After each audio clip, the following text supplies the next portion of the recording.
এই বাড়িতে একটা নতুন রোগের সংক্রমণ হচ্ছে, সেটা চিকিৎসা করা বেশি প্রয়োজনীয়। আর সেই রোগটা হলো সবকিছুর জন্য রূপাইকে দায়ী করা। রূপাইয়ের জন্য আমার সঙ্গে পঞ্চুর কোনো শত্রুতা হয়নি। পঞ্চুর মতো একটা জঘন্য লোক এই সমাজে ঘুরে বেড়াচ্ছিল, সেটা জেনেও তো আমি আর হাত গুটিয়ে বসে থাকতে পারতাম না। ওকে যে করেই হোক পুলিশ আমি দিতামই, আর ঠিক আমি সেটাই করেছি। ওকে পুলিশে দেওয়ার জন্য যা যা করার দরকার আমি ঠিক সেটাই করেছি। রূপাইকে চিনি বলে আমি পঞ্চুকে ধরে দিয়েছি তা না, রূপাই না থাকলেও আমি সেটাই করতাম। সুতরাং সবকিছুর জন্য রূপাইকে দায়ী করাটা বন্ধ করো তোমরা। আমি এ ব্যাপারে সম্পূর্ণ রেহানের সঙ্গে একমত। এই ঘটনায় রূপাই কোনোভাবে দায়ী নয়, তাকে কোনোভাবে দোষী করা যায় না। কারণ রেহান বাবুর ওই রবিনহুড মূর্তি আমি অনেক আগে থেকে দেখছি, যখন রূপাই দেবী পিকচারই আসেনি। ছোটবেলায় কি আদালত থেকে ফিরে এসে ওর সঙ্গে একটু আইনি লড়াইয়ের কথাবার্তা বলতাম, জানি না সেই ছোট চারা এমন বটবৃক্ষে দাঁড়িয়ে যাবে, তিনি যৌবনে একবারে রবিনহুড হয়ে উঠবেন। এই সমাজের সমস্ত অন্যায়ের প্রতিহত করা, দুষ্টের দমন, শিষ্টের পালন করবার জন্য ঈশ্বর যেন ওকেই ধরাধামে অবতীর্ণ করেছেন। ওনার ওপর সমস্ত ভার কে যে নিতে বলেছে ভগবান জানে, কিন্তু উনি নিয়ে বসে আছেন। আজ গুন্ডা পেটাচ্ছেন, পরশুদিন বাইরের শত্রুকে ঘরের মধ্যে ঢুকিয়ে বাড়ির প্রত্যেকটা সদস্যকে লাইফ রিস্কের মধ্যে ছুঁড়ে ফেলে দিচ্ছেন। এমন বহু ঘটনার নজির ওর ঝুলিতে রয়েছে। এবার ভাবতে পারেন রেহান বাবু যে আপনার এই একটা পদক্ষেপের জন্য আমার নাতনিটার যদি কোনো ক্ষতি হয়ে যায়, এই যে প্রিয়া যে রাত বিরেতে হাসপাতাল থেকে আসে, তাহলে তার যদি কোনো সর্বনাশ হয়ে যায়, you will be responsible for that, you Rehan Mallick.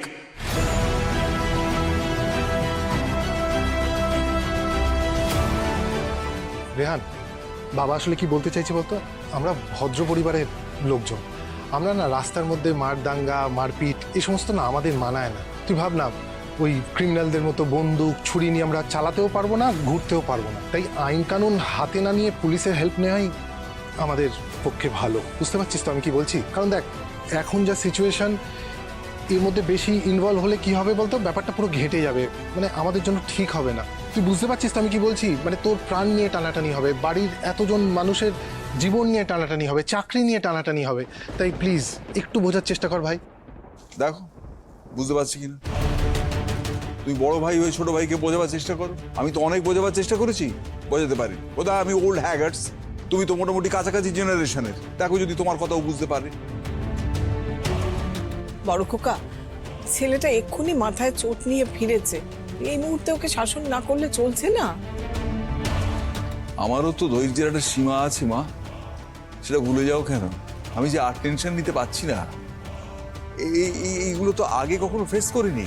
আমাদের বাড়িতে এইরকম উটকো ঝামেলা তো কোনোদিন আসেনি। এই বাবু জবে থেকে উনি অন্যায়ের বিরুদ্ধে, অন্যায় যে করে আর অন্যায় যে সহে, এইরকম ব্রত নিয়ে এগিয়ে পড়েছেন, তখন থেকে এই সমস্ত টেনশন এসেছে। আমি যে ভবিষ্যতে এরকম ধরনের টেনশনের মোকাবিলা করব কোনোদিন ভাবতে পারিনি। আপনি একদম ঠিক বলেছেন বর্দা। এই রূপাইয়ের এ বাড়িতে আসার পর থেকে না একেবারে অঘটনের সিরিজ, মানে এই সিরিজ অফ অঘটন শুরু হয়ে গেছে। ছোট বৌমা, অনেকক্ষণ ধরে তো বক বক করেই চলেছো, এবার একটু বন্ধ করো মানুষজনকে তাতানো। জেঠুমনি, ন্যায়ের জন্য লড়াই করার শিক্ষাটা তোমার কাছ থেকেই পেয়েছি। সেই রাস্তা থেকে তো আমি আর সরে আসতে পারবো না। তবে হ্যাঁ, আমার জন্য এই বাড়ির কোনো সদস্যের যাতে কোনো ক্ষতি না হয় সেই দিকে সজাগ নজর থাকবে আমার। এই বাড়ি কারুর গায়ে একটা আঁচড় লাগতে দিন আর দেব না। I promise that.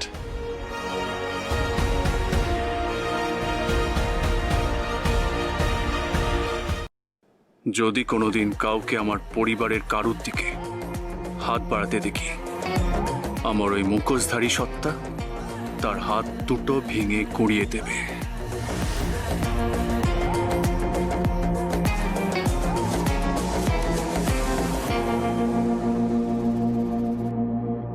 রূপাই, তুমি ওপরে যাও, গিয়ে দেখো রেহান দাদু ভাইয়ের কিছু লাগবে কিনা। যাও।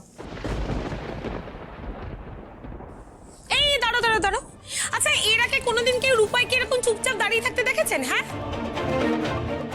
আমি একটা কথা বললেও 4টে জবাব দেয়।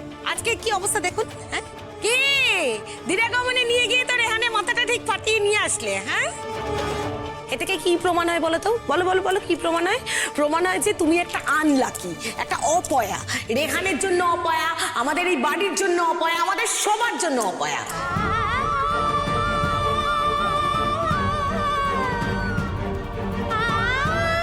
তুমি যতদিন আছে এই বাড়িতে, এই বাড়ির চারপাশে না একেবারে একটা দুর্যোগের কালো মেঘ ঘনিয়ে আসবে। আমি এ বাড়ি থেকে চলে গেলে সব ঠিক হয়ে যাবে তো? অফকোর্স ঠিক হয়ে যাবে। তুমি চলে যাও, কিছুদিন পর না আমি তোমাকে গিয়ে খবর দিয়ে আসবো যে সব ঠিক হয়ে গেছে। আমরা আগে যেরকম আনন্দে ছিলাম সেরকম আবার আনন্দেই থাকবো। নিষ্কা, বিশ্বায়ন এখানে উপস্থিত, তবুও আমি তোমার শাসন করছি। তুমি বড্ড বাড়াবাড়ি করছো। জেঠুমনি, ঠিকই তো। আমি প্রথম দিন থেকেই এ বাড়িতে উড়ে এসে জুড়ে বসেছি। আমাকে বরণ করে বাড়িতে তোলা নিয়েও সবার অনেক আপত্তি ছিল, কিন্তু বরাত জোরে বোনটি আমায় বরণ করে ঘরে তুলেছে। কিন্তু আপনারা আমার বৌভাতের অনুষ্ঠান করেছেন, আমার বাড়ির লোকেদের সেই অনুষ্ঠানে নেমন্তন্ন করে যথেষ্ট আপ্যায়ন করেছেন, আমাকে সোনার গয়না দিয়েছেন, তারপর নার্সবাবু আমার ভাত কাপড়ের দায়িত্ব নিয়েছেন। আপনার অমত থাকা সত্ত্বেও আমি বাস চালিয়ে যখন বাড়িতে ফিরেছি, আমাকে ঘাড় ধাক্কা দিয়ে তাড়িয়ে দেননি, আমাকে এই বাড়িতে ঠাঁই দিয়েছেন। কিন্তু এই সবের মাঝেও আমার বারবার একটা কথাই শুনতে হয় ছোট কাকির মুখে, যে আমি এ বাড়ির যোগ্য নই, আমাকে ডিভোর্স দিয়ে বাড়ি থেকে বের করে দেওয়া হোক। আজ আমি জানলাম যে আমি ঠিক কতটা অপয়া নার্স বাবুর জন্য, এ বাড়ির সবার জন্য।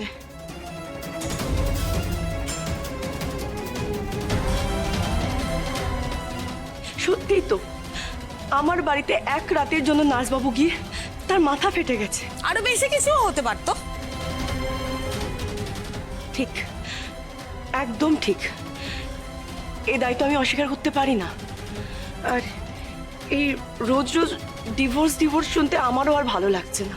নার্সবাবুর সঙ্গে ডিভোর্স হয়ে গেলে যদি আপনারা সবাই ভালো থাকেন, তাহলে আমি তাতেই রাজি আছি।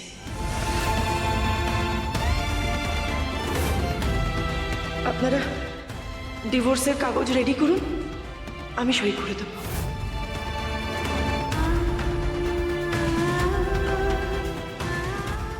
আর তাছাড়াও আমি জানি যে আমাদের এই বিয়ের আয়ুটা বেশি দিন নয়, তাই সব কিছুর জন্য আমি মানসিকভাবে প্রস্তুত আছি।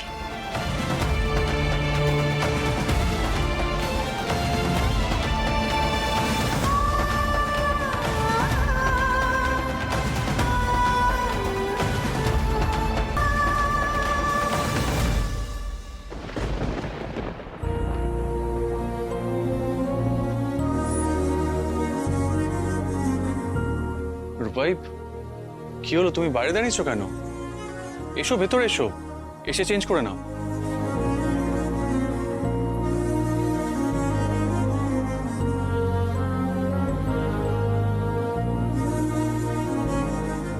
রূপাই, কাকিমণির কথায় কিছু মনে করো না। কাকিমণি বা বৌমণি যে যাই বলুক না কেন, এই মুহূর্তে তুমি এই বাড়ি ছেড়ে কোথাও যাবে না। মুহূর্ত, শুধু এই মুহূর্তের জন্য বলছেন তাই তো? রূপাই প্লিজ, সবসময় এইভাবে কথা ধরো না। যেটা বলছি সেটা বোঝার চেষ্টা করো। সবসময় এরকম ডিভোর্স দিয়ে চলে যাবো বলে বিরক্ত দেখাবার কিছু নেই। যেটা বলছি একটু বোঝার চেষ্টা করো ঠান্ডা মাথায়, প্লিজ। যেভাবে চলছে সেভাবেই চলো, তুমি এই বাড়িতেই থাকবে। বাহ, দারুণ ব্যবস্থা তো। একবার বলবেন এই বিয়ের মেয়াদ বেশি দিন নয়, আমায় যে কোনো দিন এ বাড়ি থেকে চলে যেতে হবে। আবার একবার বলবেন কোথাও যাওয়ার দরকার নেই, যেমন চলছে তেমন চলুক। খেলনা পুতুল পেয়েছেন আমাকে, যখন বলবেন চলে যেতে আমি চলে যাব, যখন বলবেন থেকে যেতে আমি থেকে যাব। তার থেকে বরং আপনি ডিভোর্সের পেপারটা রেডি করুন, আমি সই করে দিচ্ছি, একেবারে সব লেটা চুকে যাবে। বেশি বড় বড় কথা বলো না রূপাই। বাস চালানো ছাড়া বাইরে কি ঘটছে তার কোনো খবর রাখো? একজন ডিভোর্সি মেয়েকে এই সমাজে কি চোখে দেখে তুমি জানো? তাকে কি কি ফেস করতে হয়? বাইরের লোকেরা না ওত পেতে বসে আছে, সুযোগ পেলেই থাবা মারবে বলে। থাবা মারবে মারুক, আপনারা তো ভাবার কি আছে আমাকে নিয়ে? তুমি যে ছোটবেলা থেকে ঢিট সেটা আমি জানতাম, তবে বিশ্বাস করো আমি না তোমাকে নিয়ে ভাবতাম না। এই যে তোমাদের বাড়িতে গিয়ে একদিন থাকলাম, থেকে বুঝলাম তোমাদের বাড়ির লোকেরা কি স্ট্রাগল করছে, তুমি কি স্ট্রাগল করছো তোমার বাড়ির লোকেদের নিয়ে। রূপাই, আমি চাই না তুমি আর স্ট্রাগল করো। আমার কথাটা শোনো, এই বাড়িতে থেকে যাও, এই বাড়ির মানুষগুলোর সাথে একটু মানিয়ে গুছিয়ে নাও।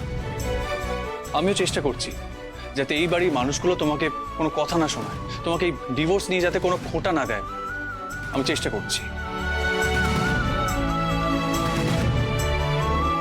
রূপাই, আমি চাই না তুমি আর স্ট্রাগল করো। আমিও চেষ্টা করছি যাতে এই বাড়ির মানুষগুলো তোমাকে কোনো কথা না শোনায়, তোমাকে এই ডিভোর্স নিয়ে যাতে কোনো খোঁটা না দেয়। ছাতাটা কোথায় গেল আমার? হ্যাঁ, এখানেই তো শুকোতে দিলাম সেদিনকে ছাতাটা। এ কি রে বাবা, কি এগুলো মেশিন পত্র? হ্যাঁ, কে কে রাখলে এগুলো সব জঞ্জাল এখানে ভরে রেখে দিয়েছে, ভাল লাগে না, টান মেরে ফেলে দেবো সব। আরে সব ফেলে দেবো। আরে রূপাই, এগুলো নিয়ে না সেদিন কি এরা কাজ করছিল এখানে, তুই সাত তাড়াতাড়ি ফেলছিস। আমি জিজ্ঞেস করছি ওকে কি। এই শোনো শোনো শোনো মিস্ত্রি ভাই শোনো, হ্যাঁ রূপাই রেখেছে এগুলো? কার পারমিশন নিয়ে লুকিয়েছো গ্যারেজে এগুলো? তোমার ও বাবা মিস্ত্রি ভাই, আমার কি মনে হয় জানো তো, ও রূপাই না আমাদের উপরে প্রতিশোধ নেবে বলে বোম টোপ বানাচ্ছে না তো? হতে পারে বোম। বড়দাকে খবর দিক। বড়দা, আমাদের সর্বনাশ হয়ে গেল। বড়দা, চুপ কর না, তোর কি সব কিছু ধরে অশান্তি না হলে ভাল লাগে না? কেস করেছে রে। ছোট বৌমা, কি আরম্ভ করলে? আবার চেঁচামেচি করতে শুরু করেছো। তোমরা কি চাও না যে আমি নিজের বাড়িতে বসে একটু ঠান্ডা মাথায় আমার নিজের কাজকর্ম করতে পারবেন না তো বড়দা? নিজের বাড়িতে বসে কি করে কাজ করবেন? আমাদের বাড়িটাই তো আর থাকবে না। কি হলো? কাকিমুনি আবার চিৎকার করছে কেন? গন্ডগোল পাকিয়েছে মনে হচ্ছে, আমি নিচে যাচ্ছি। হ্যাঁ মানে কি হয়েছে শোনো না, আমি বলছি আমাদের গ্যারেজের ভেতরে না রূপাই কি সব যন্ত্রপাতি মাল মশলা সব জোগাড় করেছে, বুঝলি? জোগাড় করে টাইম বোম বানাচ্ছে। টাইম বোম, যে কোনো সময় টাইম বোমটা বুম করে ফাটবে আর আমাদের এই পুরো মল্লিক বাড়িটা ধ্বংস হয়ে যাবে, বুঝলে? আমরা সব ধ্বংস হয়ে যাবো। চুন সুরকি বালি সব ওপর থেকে ঝুরঝুর ঝুরঝুর করে পড়বে নিচে। চুপ কর না রে, একটু চুপ কর, আবার ফালতু কথা বলছিস। বড়দা, আমি বলছি রূপাই না গ্যারেজ ঘরে কি সব যন্ত্রপাতি এনে রেখেছে, ওইটা ছোট দেখতে পেয়েছে, অমনি আবার পাগলামো শুরু করেছে। কি করেছে? আমি পাগলামো করছি? আমি যখন বোমটা ফাটবে না বড়দা, তখন একদম মিলিয়ে নেবে মেসি ভাই আমার। না মেলাবে কি করে? তখন তো আমরা সবাই মরে যাবো, স্বর্গে চলে যাবো, মেলানোর মতো তো কেউ থাকবে না। ও মাই গড, তাহলে তো আমাদের এক্ষুনি ওই বোম ডিফিউজাল স্কোয়াডকে খবর দিতে হবে। তুমি একটু অবান্তর কথা বলা বন্ধ করে তো বড় বৌমা। যা করার আমি করছি, আমি নিজে গিয়ে দেখবো কি হচ্ছে। না না জেঠুমনি, তেমন কিছু না, ওই আমি কটা মেশিন রেখে দিয়েছি ওখানে। আমি সব বুঝিয়ে বলছি আপনাকে, সব বুঝিয়ে বলছি। দাঁড়াও দাঁড়াও, তুমি কি বোঝাবে? হ্যাঁ, তোমাকে আমার কোনো ভরসা নেই। তুমি যে মেটেরিয়াল, তুমি বোম পেটাও সব বাঁধতে পারো। আরে ছোট কাকি, আমার কথাটা একটুখানি তোমায় কোনো এক্সপ্লেনেশন দিতে হবে না।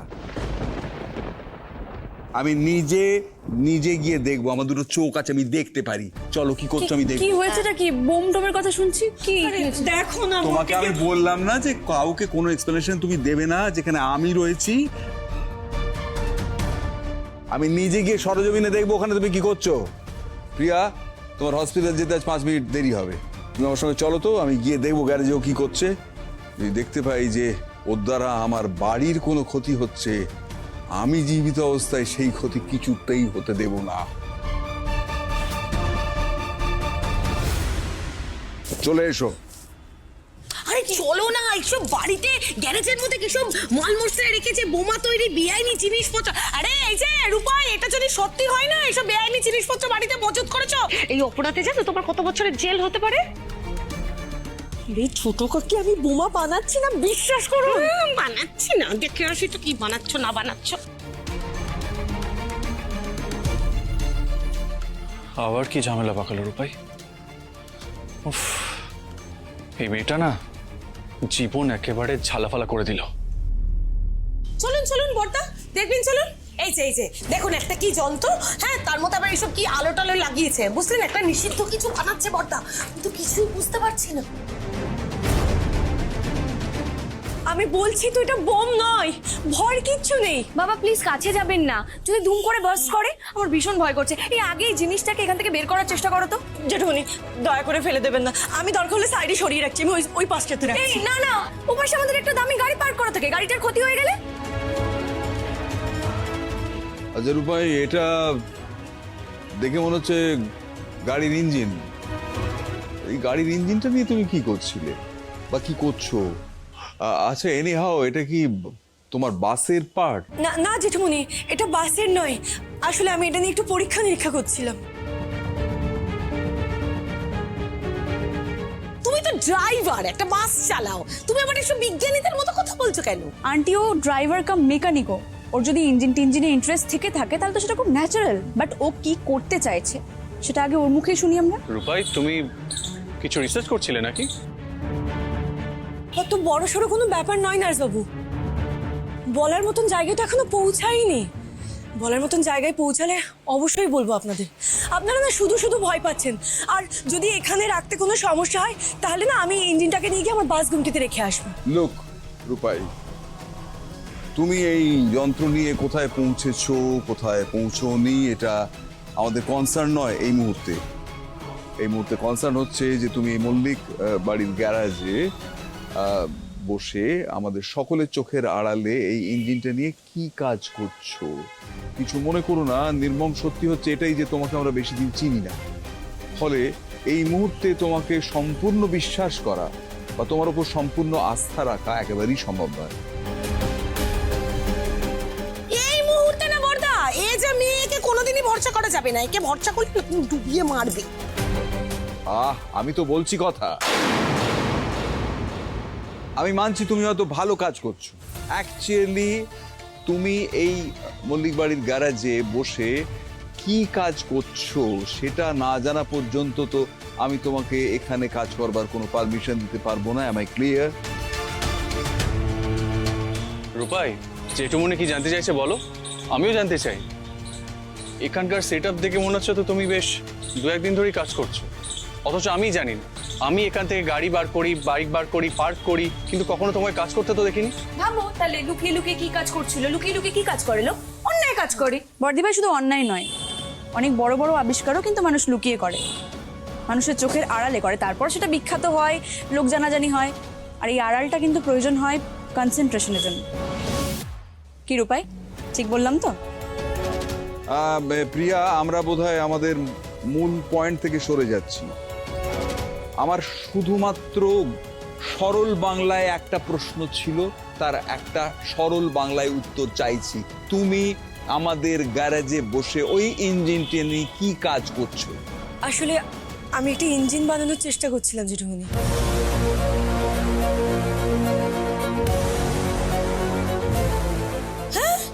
ইঞ্জিন বানাতে চাইছো? মানে তুমি কি ইঞ্জিনিয়ার নাকি একেবারে ইঞ্জিনিয়ারদের মতো কথা বলছো? করেছে তো মাধ্যমিক পাস, এই মিথ্যে কথা বলছে বড়টা, একদম ডাহা মিথ্যে কথা বলছে। চুপ কর না ছোট, তুই 10 বার ওকে আটকাশো, কথাটা বলবে এটা কি করে? থাম, ওকে বলতে দে। এই রূপাই, এই বলো কি করেছো? রূপাই, তুমি কি বলছিলে? তুমি ইঞ্জিন বানাচ্ছিলে? আসলে নার্সবাবু, এই যে দিন দিন আমাদের জ্বালানি তেলের দাম কি হারে বাড়ছে সেটা তো আপনি দেখতেই পাচ্ছেন, কিন্তু বাস ট্যাক্সি এগুলোর ভাড়া বাড়ানো সম্ভব হচ্ছে না। আর যদি ভাড়া বাড়েও তো সাধারণ মানুষের চলবে কি করে বলুন তো? তাই আমি এমন একটা ইঞ্জিন বানানোর চেষ্টা করছি যে ইঞ্জিনটা সাধারণ ইঞ্জিনের থেকে 30% কম তেল খাবে আর মাইলেজও অনেক বেশি দেবে। ফ্যান্টাস্টিক রূপাই, এটা তুমি দারুণ কাজ করছো। জেঠুমনি, তুমি ভাবতে পারছো রূপাই সায়েন্টিফিক রিসার্চ করে একটা ইঞ্জিন তৈরি করছে, যেটা তৈরি করলে বাস, অটো, ট্যাক্সি এদের মালিকদের কতটা সুবিধা হবে, মানে আমাদের মতো সাধারণ মানুষদের কতটা সুবিধা হবে। তার মানে রূপাই, আমি যে এই রোজ হসপিটালে বাইক নিয়ে যাই, তুমি বলছো যে আমার রোজ এই যাতায়াতের খরচা প্রায় অর্ধেক হয়ে যাবে? এক্স্যাক্টলি ছোটদা ভাই। তারপর তুমি ভাবো ছোটদা ভাই, যদি এই ইঞ্জিনটা ফাইনালি তৈরি হয়ে যায়, তারপর তো রূপাইয়ের নামে জয় জয়কার। ওয়াও মাই গড রূপাই, আমাদের বাড়িতে একটা সায়েন্টিস্ট আছে, আমি তো ভাবতেই পারছি না। তুমি তো ছুপা রুস্তাম। আহা বন্টি, এখন এত কিছু বলো না, আগে তৈরি তো করে, পরে দেখা গেল যে কাজের কাজ কিছুই হলো না, তখন? হ্যাঁ, এইটাই হচ্ছে আসল কথা। গাছে কাঁঠাল গোপে তেল। তোমার না ওই বাস ড্রাইভারই অবধি ঠিক আছে, তা না উনি কি করছেন, মানব জাতির সেবায় নিয়োজিত হয়ে একেবারে কম তেল খাওয়া ইঞ্জিন আবিষ্কার করে ফেলছেন। বড় বড় সায়েন্টিস্টরা করতে পারলো না, উনি করে ফেলবেন। হাতি ঘোড়া গেল তল, মশা বলে কত জল। ওরম ভাবে বলিস না ছোট, ও তো বানাতেই পারে। কার মধ্যে কি প্রতিভা আছে তা কি বলা যায়? রূপাই, আমার একটা প্রশ্ন ছিল। তুমি যে কর্মকাণ্ডের কথা বলছো সেটা বেশ বৃহৎ। এই সব কাজ করতে গেলে কারিগরি শিক্ষার একটা প্রয়োজন আছে। এটা ছাড়া তুমি... আপনি একদম ঠিক বলেছেন জেঠুমনি। ওই স্কুলে গিয়ে কলেজে গিয়ে ইঞ্জিনিয়ারিং পড়ার মতন কপাল তো আমার হয়নি, কিন্তু এই যে ছোটবেলায় বাবার সঙ্গে তারপর কাকার সঙ্গে গ্যারেজে যেতাম, আর ওখানে গিয়ে ওই ইঞ্জিন টিঞ্জিনের কাজ হতো না, সেসব আমি বসে দেখতাম। আর ওখান থেকেই না আমার আগ্রহটা তৈরি হয়েছে। হাতে একটা স্ক্রুড্রাইভার পেলে ওই ইঞ্জিনের মধ্যে যন্ত্রপাতি, কারুকার্য, ইঞ্জিন কিভাবে চলে এগুলো জানার বোঝার চেষ্টা করতাম। আর গ্যারেজের কাকুদের সব সময় জ্বালাতন করতাম শেখার জন্য, আর ওরাও না আমাকে একটু একটু সব বুঝিয়ে দিত। পুঁথিগত বিদ্যা আমার কিছু নেই জেঠু, কিন্তু হাতে কলমে যেটা শিখেছি সেটা দিয়েই চেষ্টা করছি যদি কিছু বানাতে পারি। আপনি শুধু আমায় আশীর্বাদ করুন।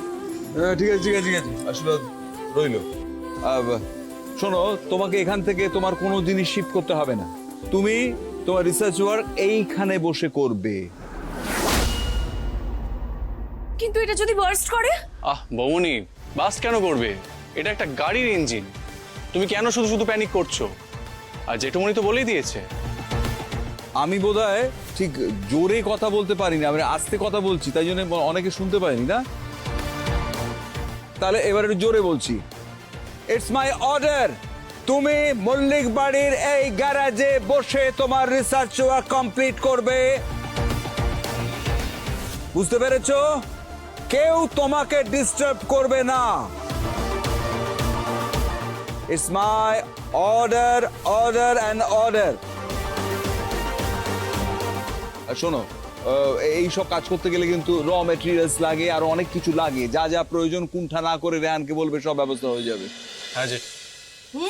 সবাই একেবারে রূপাইকে নিয়ে মাথায় তুলে নাচ তোরা। তারপর যখন কোন একটা অঘটন ঘটে যাবে না, তখন আমার কথা মনে পড়বে সবার। ভাল লাগে না। চলো মিষ্টি, চলো তো। রূপাই, বলছি তুমি যদি ফাইনালি ইঞ্জিনটা বানিয়ে ফেলো, তাহলে কিন্তু বর্দি ভাই আর আন্টিকে দিয়েই উদ্বোধনটা করি। তোমার বই গেছে সব সাবস্ট্যান্ডার্ড জিনিস উদ্বোধন করতে। চলো তো। ফালতু কথা যাবো রাখছে। মন দিয়ে কাজ করো, হ্যাঁ, মাথা ঠান্ডা করে তারপর কাজ করো। এই বলছি, আমি বেরোই গো, নইলে দেরি হয়ে যাবে। আর রূপাই, আমি উইকেন্ডে একটা লোক ডাকে গ্যারাজটা পরিষ্কার করে দেবো, যাতে তোমার কাজ করতে কোনো অসুবিধা না হয়। Tata tata. Rupai, all the best. মন দিয়ে কাজ করলে নিশ্চয়ই সফলতা পাবে। ভালোবাসা